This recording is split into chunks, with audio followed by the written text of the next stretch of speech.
ನಮಸ್ಕಾರ ಎಲ್ರಿಗೂ. ತುಂಬ ದಿನದಿಂದ ಒಂದು ಆಸೆ ಇತ್ತು ನನಗೆ, ಅಯನ್ ದೋಸೆ ಕಲ್ಲು ತೊಗೊಳ್ಬೇಕು ಅಂತ. ಈಗಾಗಲೇ ನಾನು ಯೂಸ್ ಮಾಡ್ತಾ ಇದ್ದಿದ್ದು ಬಂದು ನಾನ್ ಸ್ಟಿಕ್ ತವ. ಅದನ್ನು ಕಂಪ್ಲೀಟಾಗಿ ಸ್ಟಾಪ್ ಮಾಡಬೇಕು, ಮತ್ತು ಏನು ಕುಕ್ಕಿಂಗ್ ನಾನು ಏನು ದೋಸೆ ಮಾಡೋದಿದ್ರೂ ನಾನು ಅಯನ್ ದೋಸೆ ತವನಲ್ಲೇ ಮಾಡಬೇಕು ಅಂತ ಅನ್ನೋದಿತ್ತು. ಫೈನಲಿ ತೊಗೊಂಡೆ. ನಿಮಗೆಲ್ಲರಿಗೂ ಗೊತ್ತಿರುತ್ತೆ ಅಯನ್ ದೋಸೆ ಕಲ್ಲು ಅಂತಂದರೆ ಅದನ್ನು ಸೀಸ್ನಿಂಗ್ ಮಾಡಬೇಕು, ಸೀಸ್ನಿಂಗ್ ಮಾಡೋದಕ್ಕೆ 1 ವಾರ ಆಗುತ್ತೆ ಅಂತ ಅಂದ್ಬಿಟ್ಟು.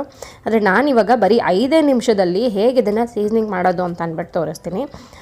ಅದಕ್ಕೂ ಮುಂಚೆ ನೀವು ಇನ್ನೂ ನನ್ನ ಚಾನಲ್ಗೆ ಸಬ್ಸ್ಕ್ರೈಬ್ ಆಗಿಲ್ಲ ಅಂದರೆ ಈ ಕೂಡಲೇ ಸಬ್ಸ್ಕ್ರೈಬ್ ಮಾಡ್ಕೊಳ್ಳಿ. ಹಾಗೆ ಪಕ್ಕದಲ್ಲೇ ಬರುವಂಥ ಬೆಲ್ಲೈಕನ್ನ ಕ್ಲಿಕ್ ಮಾಡೋದನ್ನು ಮರಿಬೇಡಿ. ತುಂಬ ಭಾರವಾಗಿದೆ ಈ ತವ ಬಂದು, ಮತ್ತು ಅಗಲವಾಗಿ ಸಹ ಇದೆ. ಮಸಾಲೆ ದೋಸೆಗಂತೂ ಇದು ಹೇಳಿ ಮಾಡಿಸಿದಂಗಿದೆ. ಇದು ಸೀಸ್ನಿಂಗ್ ಮಾಡೋದಕ್ಕೆ ಮೊದಲು ನಾನು ಇದನ್ನ ವಾಶ್ ಮಾಡ್ಕೊಳ್ತೀನಿ. ತುಂಬ ಭಾರ ಇರೋದ್ರಿಂದ ಎತ್ತೋದು ಸ್ವಲ್ಪ ಕಷ್ಟನೇ ಇದೆ. ಆದರೂ ಓಕೆ, ಈ ಥರ ಯಾವಾಗಲೂ ಏನು ವಾಶ್ ಮಾಡೋ ಅವಶ್ಯಕತೆ ಇಲ್ಲ. ಒನ್ಸ್ ಇನ್ ಅ ವೈಲ್ ನೀವು ಈ ರೀತಿ ವಾಶ್ ಮಾಡಿಕೊಂಡ್ರೆ ಆಗುತ್ತೆ. ಬಟ್ ಅದರ್ವೈಸ್ ನಾನು ಹೇಳ್ತೀನಿ ಯಾವ ಪ್ರೊಸೀಜರ್ ನೀವು ಫಾಲೋ ಮಾಡಬೇಕು ಅಂದ್ಬಿಟ್ಟು. ನೋಡಿ, ಇವಾಗ ವಾಶ್ ಮಾಡೋದಕ್ಕೆ ಈ ಥರದ್ದು ಗ್ರೀನ್ ಸ್ಕ್ರಬ್ ಯೂಸ್ ಮಾಡ್ಕೊಳ್ಳಿ ಸಾಕು. ಸ್ಟೀಲ್ ಸ್ಕ್ರಬ್ಬೆಲ್ಲ ಯೂಸ್ ಮಾಡಬೇಡಿ. ಯಾವುದಾದ್ರೂ ಲಿಕ್ವಿಡ್ ಸೋಪ್ ಇದ್ದರೆ ಅದನ್ನೇ ಯೂಸ್ ಮಾಡಿ. ಚೆನ್ನಾಗಿ ಉಜ್ಕೊಳ್ಳಿ. ಫಸ್ಟ್ ಟೈಮ್ ಅಲ್ವಾ, ಸ್ವಲ್ಪ ಧೂಳು ಮತ್ತು ರಸ್ಟ್ ಹಿಡ್ದಿರೋದು ಇದೆಲ್ಲ ಇರುತ್ತೆ. ಕಾರ್ನರ್ ಆಗಿರ್ಬೋದು ಅಥವಾ ಹಿಡಿ ಏನಿದೆ ಅದು ಎಲ್ಲನೂ ನೀಟಾಗಿ ಉಜ್ಕೊಳ್ಳಿ. ನೀವು ಕಲರ್ ನೋಡ್ತಾ ಇರ್ಬೋದು, ಸ್ವಲ್ಪ ಕಲರ್ ಬಿಡೋದು, ಕಪ್ಪಗೆಲ್ಲ ಇರೋದೆಲ್ಲ ಬಿಟ್ಬಿಡುತ್ತೆ ಸ್ವಲ್ಪ ಮೇಲಿರೋದೆಲ್ಲನೂ. ಈಗ ಇದೇ ರೀತಿಯಲ್ಲೇ ಹಿಂದೆಗಡೆಯನ್ನು ಲೈಟಾಗಿ ಹಾಗೆ ಸ್ಕ್ರಬ್ ಮಾಡ್ಕೊಳ್ಳೋಣ. ಕಲರೆಲ್ಲ ನೋಡ್ತಾ ಇದ್ರೆ ಗೊತ್ತಾಗುತ್ತಲ್ಲ ಎಷ್ಟು ನೀಟಾಗಿ ಕಪ್ಪದೆಲ್ಲ ಬರ್ತಾ ಇದೆ ಅಂತ ಅಂದ್ಬಿಟ್ಟು. ಕೆಲವರೆಲ್ಲ ಅಕ್ಕಿ ಗಂಜಿ ಹಾಕ್ತಾರೆ ಮತ್ತು ಅರ್ಶಿನದ ಪುಡಿ ಹಾಕ್ತಾರೆ, ಅದರಲ್ಲೇ ನೆನೆಸ್ಬಿಟ್ಟು ಬಿಡ್ತಾರೆ. ಹಾಗೂ ಮಾಡ್ಬೋದು. ಅದು 1 ವಾರ ಬೇಕಾಗುತ್ತೆ ಪೂರ್ತಿ ಸೀಸ್ನಿಂಗ್ ಆಗೋದಕ್ಕೆ. ಇದು ನಾವು ಈಸಿಯಾಗಿ ಬರೀ ಒಂದೇ ದಿನದಲ್ಲೇ ತೊಗೊಂಡಿದ್ದ ದಿನವೇ ನಾವು ಯೂಸ್ ಮಾಡ್ಬೋದು, ಅಷ್ಟು ಈಸಿಯಾಗಿ ಮಾಡ್ಬೋದು. ಈಗೆಲ್ಲ ವಾಶ್ ಮಾಡಿ ನೀರೆಲ್ಲ ಸೋರೋ ಹಾಗೆ ಮಾಡಿಟ್ಟಿದ್ದೀನಿ. ಪೂರ್ತಿ ನೀರು ಸೋರಿರಲ್ಲ. ಒಂದು ಕಾಟನ್ ಬಟ್ಟೆನೋ ಅಥವಾ ಟಿಶ್ಯೂ ಪೇಪರ್ನಲ್ಲೋ ಒರೆಸ್ಬೇಕಾದ್ರೆ ಟಿಶ್ಯೂ ಪೇಪರ್ ಅಥವಾ ಕಾಟನ್ ಬಟ್ಟೆ ಏನಾದರೂ ಕಪ್ಪಗಾಯಿತು ಅಂದರೆ ಮತ್ತೆ ಇನ್ನೊಂದು ಸತಿ ವಾಶ್ ಮಾಡಿ. ನನಗಿವಾಗೇನು ಕಪ್ಪದಾಗೇನು ಬರ್ತಾಯಿಲ್ಲ, ಸೊ ನಾನು ಹಾಗೆ ಕಂಟಿನ್ಯೂ ಮಾಡ್ತೀನಿ. ನೀಟಾಗಿ ಒಂದು ಸತಿ ವೈಪ್ ಮಾಡಬೇಕು. ಆದರೆ ತೇವಾಂಶ ತವ ಮೇಲೆ ಇಲ್ದಿರ ಇರೋ ಹಾಗೆ ನೋಡ್ಕೊಳ್ಳಿ. ತೇವಾಂಶ ತವ ಮೇಲೆ ಯಾಕೆ ಇರಬಾರ್ದು ಅಂದರೆ, ಕಬ್ಬಿಣದ ಮೇಲೆ ಒದ್ದೆ ಏನಾದರೂ ಆಯಿತು ಅಂದರೆ ರಸ್ಟ್ ಬೀಳೋ ಚಾನ್ಸಸ್ ತುಂಬ ಇರುತ್ತೆ. ರಸ್ಟ್ ಬಿದ್ದಿರೋ ಪಾತ್ರೆಯಲ್ಲಿ ಅಡುಗೆ ಮಾಡೋದು ಅಥವಾ ಅದನ್ನು ತಿನ್ನೋದು ಒಳ್ಳೆಯದಲ್ಲ. ಅದಕ್ಕೋಸ್ಕರ ಪೂರ್ತಿಯಾಗಿ ನೀಟಾಗಿ ವೈಪ್ ಮಾಡ್ಕೊಳ್ಬೇಕು.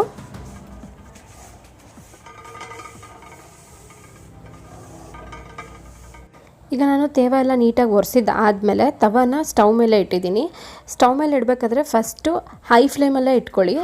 ಹೈ ಫ್ಲೇಮಲ್ಲಿ ಚೆನ್ನಾಗಿ ಪೂರ್ತಿ ತವ ಎಲ್ಲ ಬಿಸಿ ಆದಮೇಲೆ ನಾವು ನೆಕ್ಸ್ಟ್ ಪ್ರೊಸೀಜರ್ನ ಮಾಡಬೇಕು. ಈಗ ತವ ತುಂಬ ಚೆನ್ನಾಗಿ ಬಿಸಿ ಆಗಿದೆ ನೋಡಿ, ಕಲರ್ ಹೇಗೆ ಚೇಂಜ್ ಆಗಿದೆ ಅಂದ್ಬಿಟ್ಟು. ಪೂರ್ತಿ ಸೈಡಲ್ಲೆಲ್ಲನೂ ಬಿಸಿ ಆಗಿದೆ, ಇಷ್ಟರ ಮಟ್ಟಿಗೆ ಆಗಬೇಕು. ಕಲರ್ ಚೇಂಜ್ ಆಯ್ತಲ್ಲ ಅಂತ ಅನ್ನೋದೇನು ವರಿ ಮಾಡ್ಕೊಳ್ಬೇಡಿ, ಯಾಕಂದರೆ ನಾವು ಬಳಸ್ತಾ ಇನ್ನೂ ಕಲರ್ ಈ ಪೂರ್ತಿ ತವಾನೇ ಕಲರ್ ಬದಲಾಗುತ್ತೆ. ಇವಾಗ ನಾನು ಇದಕ್ಕೆ 2 ಚಮಚದಷ್ಟು ಹರಳೆಣ್ಣೆನ ಹಾಕ್ಕೊಳ್ತಾ ಇದ್ದೀನಿ. ಹೌದು, ಹರಳೆಣ್ಣೆ ಬಂದು ಗಟ್ಟಿ ಇರುತ್ತೆ. ಈ ಗಟ್ಟಿ ಅಂಶನೇ ನಮಗೆ ಈಸಿಯಾಗಿ ಅಯನ್ ತವನ ಸೀಸ್ನಿಂಗ್ ಮಾಡೋದಕ್ಕೆ ಹೆಲ್ಪ್ ಮಾಡೋದು.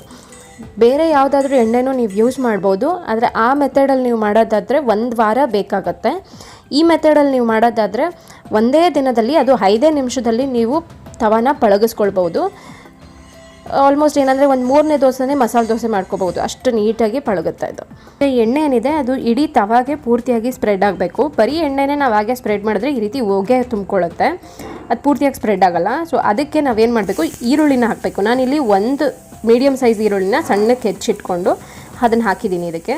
ಇದು ಪೂರ್ತಿಯಾಗಿ ಎಲ್ಲ ಕಡೆನೂ ಸ್ಪ್ರೆಡ್ ಮಾಡಿಬಿಟ್ಟು, ಈರುಳ್ಳಿ ಬಂದು ಪೂರ್ತಿಯಾಗಿ ಕಪ್ಪಗಾಗಬೇಕು, ಗೋಲ್ಡನ್ ಬ್ರೌನ್ಗಿಂತ ಜಾಸ್ತಿಯಾಗಿ ಕಪ್ಪಗಬೇಕು, ಅಲ್ಲಿವರೆಗೂ ಹುರ್ಕೊಳ್ಬೇಕಾಗತ್ತೆ. ಆವಾಗ ಎಣ್ಣೆನೂ ಪೂರ್ತಿಯಾಗಿ ಸ್ಪ್ರೆಡ್ ಆಗುತ್ತೆ ತವ ಮೇಲೆ.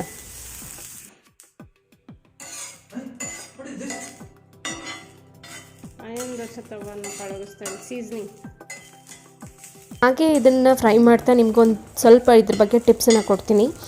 ನೀವೇನಾದರೂ ಇದನ್ನು ತೊಗೊಳ್ಳೋದಾ ಬೇಡವಾ ಅಂತ ಅನ್ನೋ ಕನ್ಫ್ಯೂಷನಲ್ಲಿ ಇದ್ರಿ ಅಂತಂದರೆ ದಯವಿಟ್ಟು ಇದ್ರ ಮೇಲೆ ಇನ್ವೆಸ್ಟ್ ಮಾಡಿ. ನೀವು 1 ದೋಸೆ ತವ ಇದನ್ನು ತೊಗೊಳೋದ್ರು ನಿಮ್ಮ ನೆಕ್ಸ್ಟ್ ಜನ್ರೇಷನ್ಗೂ ಯೂಸ್ ಆಗುತ್ತೆ. ಅಷ್ಟು ಒಳ್ಳೆ ಬಾಳಿಕೆ ಕೊಡುತ್ತೆ ಇದು.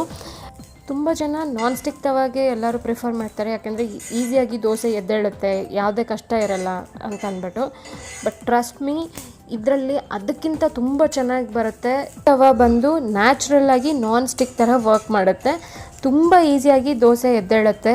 ನೀವು ಟ್ರೈ ಮಾಡಲೇಬೇಕು. ನಾನು ಇವಾಗ ಮಾಡೋದನ್ನು ನೀವು ನೋಡ್ತಿರಲ್ಲ, ನಿಮಗೆ ಗೊತ್ತಾಗುತ್ತೆ ಆವಾಗ. ಐರನ್ ಡಿಫಿಷಿಯನ್ಸಿ ಇರೋರು, ಪ್ರೆಗ್ನೆಂಟ್ ಲೇಡೀಸ್, ಮಕ್ಕಳು ಒಂದು ದಿನದಲ್ಲಿ ಒಂದು ಹೊತ್ತು ಅಟ್ಲೀಸ್ಟ್ ಐರನ್ ಕುಕ್ವೇರಲ್ಲಿ ಅಡುಗೆ ಮಾಡಿಬಿಟ್ಟು ತಿನ್ನೋದ್ರಿಂದ ದೇಹಕ್ಕೆ ಐರನ್ ಅಂಶ ಸೇರುತ್ತೆ. ಕಬ್ಬಿಣಾಂಶ ಸೇರಿದವಾಗ ನಮಗೆ ಐರನ್ ಸಪ್ಲಿಮೆಂಟ್ ತೊಗೊಳ್ಳೋ ಅವಶ್ಯಕತೆಯೇ ಇರೋದಿಲ್ಲ. ನ್ಯಾಚುರಲ್ಲಾಗಿ ನಾವು ತೊಗೊಳ್ತಾ ಇರ್ತೀವಿ. ಇನ್ನೂ ಒಂದು ವಿಶೇಷ ಏನಂತಂದರೆ, ಈ ದೋಸೆ ತವನ ಯೂಸ್ ಮಾಡ್ತಾ ಇನ್ನೂ ತುಂಬ ಚೆನ್ನಾಗಾಗುತ್ತೆ. ತಿಂಗಳ ಕಳೀತಾ ಇದ್ದಂಗೆ ಮತ್ತು ವರ್ಷ ಕಳೀತಾ ಇದ್ದಂಗೆ ದೋಸೆ ನಾವು ಹೇಳಿದ ಮಾತು ಕೇಳುತ್ತೆ, ಅಷ್ಟು ಚೆನ್ನಾಗಾಗುತ್ತೆ. ಈಗ ಇಲ್ಲಿ ನಾನು ಈರುಳ್ಳಿನೆಲ್ಲ ತುಂಬ ಚೆನ್ನಾಗಿ ಫ್ರೈ ಮಾಡ್ಕೊಂಡಿದ್ದಾಗಿದೆ. ಈಗ ಇದನ್ನು ಸಪ್ರೇಟ್ ಮಾಡಿಬಿಡ್ತೀನಿ. ಈ ಈರುಳ್ಳಿನೇನು ಯೂಸ್ ಮಾಡೋದು ಬೇಡ.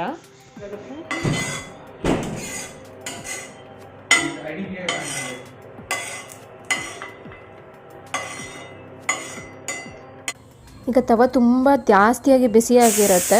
ಆ ಟೆಂಪ್ರೇಚರ್ನ ಸ್ವಲ್ಪ ಕೂಲ್ ಮಾಡೋದಕ್ಕೆ ಸ್ವಲ್ಪ ನೀರನ್ನ ಹಾಗೆ ಚಿಮ್ಸ್ಬಿಟ್ಟು ಒಂದು ಕಾಟನ್ ಬಟ್ಟೆನಲ್ಲಿ ಪೂರ್ತಿಯಾಗಿ ಕ್ಲೀನ್ ಮಾಡ್ಕೊಳ್ಬೇಕಾಗತ್ತೆ. ಈರುಳ್ಳಿದು ಏನೇನು ಸಣ್ಣ ಪಾರ್ಟಿಕಲ್ಸ್ ಇದೆಯಲ್ವ, ಇದನ್ನೆಲ್ಲ ತೆಗಿಬೇಕು. ಈ ರೀತಿಯಾಗಿ ಪೂರ್ತಿಯಾಗಿ ಕ್ಲೀನ್ ಮಾಡಿದಾದ್ಮೇಲೆ ಒಂದು ಚಿಕ್ಕ ದೋಸೆನ ನಾನು ಹಾಕ್ಕೊಳ್ತೀನಿ. ಫಸ್ಟ್ ದೋಸೆ ಅಷ್ಟು ನೀಟಾಗಿ ಬರೋದಿಲ್ಲ, ಸೊ ನಾನು ತುಂಬ ಸ್ಪ್ರೆಡ್ ಮಾಡೋದಿಲ್ಲ. ಸುಮ್ಮನೆ ಹಾಗೆ ಸೌಟಲ್ಲಿ ಎತ್ತಿ ಇಟ್ಬಿಟ್ಟು ಮತ್ತು ಅದನ್ನು ಮರ್ಚಾಕ್ತೀನಿ.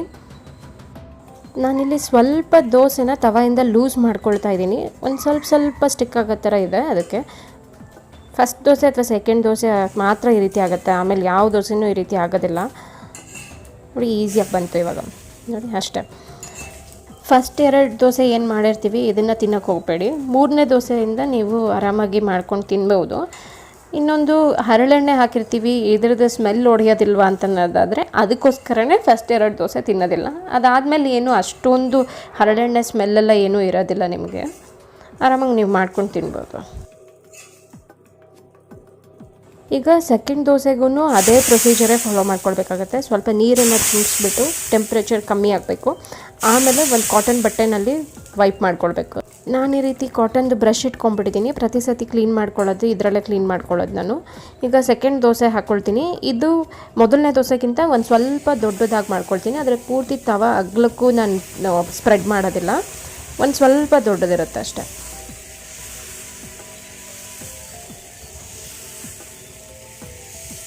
ಇಷ್ಟೇ ಸಾಕು.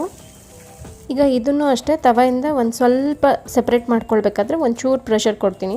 ತುಂಬ ಜಾಸ್ತಿ ಅಲ್ಲ, ಒಂಚೂರು ಅದು ಎದ್ದೇಳೋದಕ್ಕೋಸ್ಕರ ಅಷ್ಟೇ. ಸೈಡಲ್ಲಿ ಒಂದು ಸ್ವಲ್ಪ ಬಿಟ್ಬಿಟ್ರೆ ಸಾಕು, ಆಮೇಲೆ ಏನು ನಮಗೆ ಕಷ್ಟ ಆಗೋಲ್ಲ.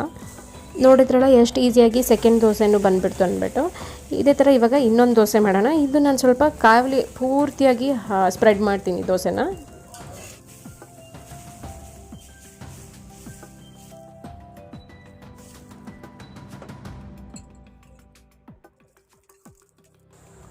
ಮೇಲೆ ಸ್ವಲ್ಪ ಮಸಾಲೆ ದೋಸೆ ಖಾರನ ಸ್ಪ್ರೆಡ್ ಮಾಡ್ಕೊಳ್ತಾ ಇದ್ದೀನಿ.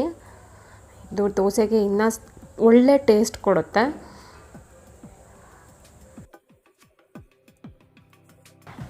ಕಲರ್ ನೋಡಿ ಎಷ್ಟು ಚೆನ್ನಾಗಾಗಿದೆ ಅಂದ್ಬಿಟ್ಟು. ಈಗ ನನಗೇನು ಅಷ್ಟು ಡಿಫಿಕಲ್ಟ್ ಅಂತ ಅನ್ನಿಸ್ತಿಲ್ಲ. ನೋಡಿ ಎಷ್ಟು ಈಸಿಯಾಗಿ ಲೂಸ್ ಆಗ್ತಾಯಿದೆ ಅಂದ್ಬಿಟ್ಟು. ಇದಕ್ಕೆ ಸ್ವಲ್ಪ ಆಲೂಗಡ್ಡೆ ಪಲ್ಯ ಹಾಕ್ಬಿಟ್ಟು ಫೋಲ್ಡ್ ಮಾಡಿದ್ರೆ ಮಸಾಲೆ ದೋಸೆ ರೆಡಿ. ಫಸ್ಟ್ ಟೈಮೇ ಇಷ್ಟು ಚೆನ್ನಾಗಿ ದೋಸೆ ಆಗಿದೆ. ಇನ್ನು ಯೂಸ್ ಮಾಡ್ತಾ ತುಂಬ ಚೆನ್ನಾಗಾಗತ್ತೆ. ಅದೇ ರೀತಿಯಲ್ಲಿ ನಾವು ದೋಸೆ ತವಾನು ಅಷ್ಟೇ ನೀಟಾಗಿ ಕೇರ್ ತೊಗೊಳ್ಬೇಕಾಗತ್ತೆ. ಈಗ ಇದು ದೋಸೆ ತವ ಪೂರ್ತಿಯಾಗಿ ತಣ್ಣಗೆ ಹಾಕಬೇಕು. ತಣ್ಣಗಾದ್ಮೇಲೆ ನಾವು ಇದಕ್ಕೆ ನೆಕ್ಸ್ಟ್ ಏನು ಮಾಡಬೇಕು ಅಂತ ನೋಡ್ಕೋದು. ಈಗ ಆರಿದೆ, ಇದು ಚೆನ್ನಾಗಿ ದಪ್ಪ ಬೇರೆ ಇದೆ ಕಲ್ಲು, ಆರೋದಕ್ಕೆ ಸ್ವಲ್ಪ ಟೈಮ್ ತೊಗೊಳುತ್ತೆ. ಈಗ ಪೂರ್ತಿಯಾಗಿ ಆರಿದ ಮೇಲೆ ಎಣ್ಣೆ, ಇವಾಗ ಕ್ಯಾಸ್ಟ್ರ್ ಆಯಿಲೇ ಹಾಕ್ಕೊಳ್ಬೇಕು ಅಂತೇನಿಲ್ಲ. ಮಾಮೂಲಿಯಾಗಿ ನೀವೇನು ಎಣ್ಣೆ ಯೂಸ್ ಮಾಡ್ತೀರ ಕುಕ್ಕಿಂಗ್ಗೆ ಅದೇ ಎಣ್ಣೆನೇ ಹಾಕೋಬೋದು. ಹಾಕ್ಕೊಂಡು ಒಂದು ಕಾಟನ್ ಬಟ್ಟೆನೋ ಅಥವಾ ಟಿಶ್ಯೂ ಪೇಪರನ್ನಲ್ಲಿ ಈ ರೀತಿ ಸ್ಪ್ರೆಡ್ ಮಾಡ್ಕೊಳ್ಬೇಕು. ನೀರು ಹಾಕ್ಬಿಟ್ಟು ಮತ್ತು ನಾರು ಹಾಕ್ಬಿಟ್ಟು ಎಲ್ಲ ಉಜ್ಜಿ ತೊಳೆಯೋಕ್ಕೆ ಹೋಗಬೇಡಿ. ಇಷ್ಟೇ ಇದ್ರ ಕ್ಲೀನಿಂಗ್. ಈ ರೀತಿಯಲ್ಲಿ ಟಿಶ್ಯೂ ಪೇಪರ್ ಅಥವಾ ಬಟ್ಟೆನಲ್ಲಿ ವೈಪ್ ಮಾಡಿದಾಗ ಮೇಲೆ ಏನೇನು ದೋಸೆದೆಲ್ಲ ಅಂಟ್ಕೊಂಡಿರುತ್ತೆ ಇದೆಲ್ಲ ಬಂದುಬಿಡುತ್ತೆ. ನೀರನ್ನು ಸೋಗಿಸಿದ್ರೆ ರಸ್ಟ್ ಹಿಡಿದ್ಬಿಡುತ್ತೆ. ಸೊ ನೀರೇನು ಸೋಗಿಸ್ಬೇಡಿ. ಯಾವಾಗಾದರೂ ಒಂದು ಸತಿ ಮಾತ್ರ ನೀವು ನೀರು ಹಾಕ್ಬಿಟ್ಟು ಮತ್ತು ಗ್ರೀನ್ ಸ್ಕ್ರಬ್ ಯೂಸ್ ಮಾಡಿಕೊಂಡು ನೀವು ಉಜ್ಕೊಂಡು ವಾಶ್ ಮಾಡಿದ್ರೆ ಆಯಿತು. ಪ್ರತಿ ಸತಿ ಹಂಗೆ ಮಾಡೋಕ್ಕೆ ಹೋಗಬೇಡಿ. ಪೂರ್ತಿ ಸೈಡಲ್ಲಿ ಇಡೀ ಏನಿದೆ ಮತ್ತು ಹಿಂದೆಗಡೆನೂ ಸಹ ಮಾಡಬೇಕಾಗತ್ತೆ ನಾವು ಇದೇ ರೀತಿ. ತವಾದ ಹಿಂದೆಗಡೆನೂ ಇದೇ ರೀತಿನೆಲ್ಲ ಟಿಶ್ಯೂ ಅಥವಾ ಕಾಟನ್ ಬಟ್ಟೆನಲ್ಲಿ ಎಣ್ಣೆನ ಸ್ವಲ್ಪ ಸ್ಪ್ರೆಡ್ ಮಾಡಿಬಿಟ್ಟು ಪೂರ್ತಿ ಎಲ್ಲ ಭಾಗಕ್ಕೂ ಎಣ್ಣೆ ಹರಡೋ ರೀತಿಯಲ್ಲಿ ಸ್ಪ್ರೆಡ್ ಮಾಡ್ಕೊಳ್ಬೇಕಾಗತ್ತೆ. ಇನ್ನು ಈ ತವಾನಲ್ಲಿ ನೀವು ಏನೇನು ಮಾಡಬಾರ್ದು ಅಂತ ಅನ್ನೋದಾದರೆ ರೊಟ್ಟಿ, ಚಪಾತಿ ಈ ಥರದ್ದೆಲ್ಲ ಮಾಡೋಕ್ಕೆ ಹೋಗಬೇಡಿ. ಹಿಂಗೇನಾದ್ರು ಮಾಡಿಬಿಟ್ರೆ ದೋಸೆ ನೀಟಾಗಿ ಎದ್ದೇಳೋದಿಲ್ಲ, ಅದು ಪ್ರಾಬ್ಲಮ್ ಆಗಿಬಿಡುತ್ತೆ. ಅಕಸ್ಮಾತ್ ಮಾಡಿಬಿಟ್ರಿ ಅಂತ ಅನ್ನೋದಾದರೆ ನೀವು ಮತ್ತೆ ರೀಸೀಸನ್ ಮಾಡಿಬಿಟ್ಟು ಆಮೇಲೆ ದೋಸೆ ಮಾಡಿದ್ರೆ ದೋಸೆ ಬರುತ್ತೆ. ಈಗ ನಾನು ಇಡೀ ತವಾಗೆ ಎಣ್ಣೆನ ಪೂರ್ತಿಯಾಗಿ ಸವರ್ಕೊಂಡಿದ್ದೀನಿ. ಇಷ್ಟೇ ಇದಕ್ಕೆ ಕೇರ್ ತೊಗೊಳ್ಬೇಕಾಗಿರೋವಂಥದ್ದು. ನೀರು ಹಾಕ್ಬಿಟ್ಟು ಸೋಪ್ ಹಾಕಿ ಉಜ್ಜೋದು, ಕ್ಲೀನ್ ಮಾಡೋದು ಎಲ್ಲ ಏನೂ ಮಾಡೋದು ಬೇಡ. ಈಗ ಇದಿಷ್ಟು ಕ್ಲೀನ್ ಮಾಡ್ಕೊಂಡಿದ್ದಾದ್ಮೇಲೆ ಮುಗೀತು. ಏನಾದರೂ ಇನ್ನೂ ಡಸ್ಟ್ ಇತ್ತು ಅಥವಾ ಎಣ್ಣೆ ಎಕ್ಸ್ಟ್ರಾ ಇತ್ತು ಅಂತಂದರೆ ಒಂದು ಟಿಶ್ಯೂ ಪೇಪರ್ ಅಥವಾ ಕಾಟನ್ನಲ್ಲಿ ಒರೆಸ್ಕೊಂಡ್ರೆ ಮುಗ್ದೋಗುತ್ತೆ. ಇಲ್ಲೇನೂ ಎಕ್ಸ್ಟ್ರಾ ಇಲ್ಲ, ನಾನೇನು ಒರ್ಸೋಕ್ಕೆ ಹೋಗ್ತಾ ಇಲ್ಲ ಅದಕ್ಕೆ. ಇನ್ನು ಇದರ ಮೇಲ್ಗಡೆ ಇರುವಂಥ ಕಪ್ಪು ಕಲೆ ಏನಿದೆ ಇದು ಆನಿಯನಿಂದ ಆಗಿರುವಂಥದ್ದು. ಇಡೀ ತವಾನೇ ಪಳಗ್ತಾ ಅಂದರೆ ತಿಂಗಳುಗಳು ಕಳೀತಾ ಇದು ತವಾನೇ ಪೂರ್ತಿ ಕಲರ್ ಚೇಂಜ್ ಆಗುತ್ತೆ. ಈ ವಿಡಿಯೋ ನಿಮಗೆ ಇಷ್ಟ ಆಗಿದರೆ ಪ್ಲೀಸ್ ಲೈಕ್ ಮಾಡಿ, ನಿಮ್ಮ ಫ್ಯಾಮಿಲಿ ಮತ್ತು ಫ್ರೆಂಡ್ಸ್ ಜೊತೆ ಶೇರ್ ಮಾಡಿ, ಹಾಗೆ ಸಬ್ಸ್ಕ್ರೈಬ್ ಆಗೋದನ್ನು ಮರಿಬೇಡಿ. Thanks for watching.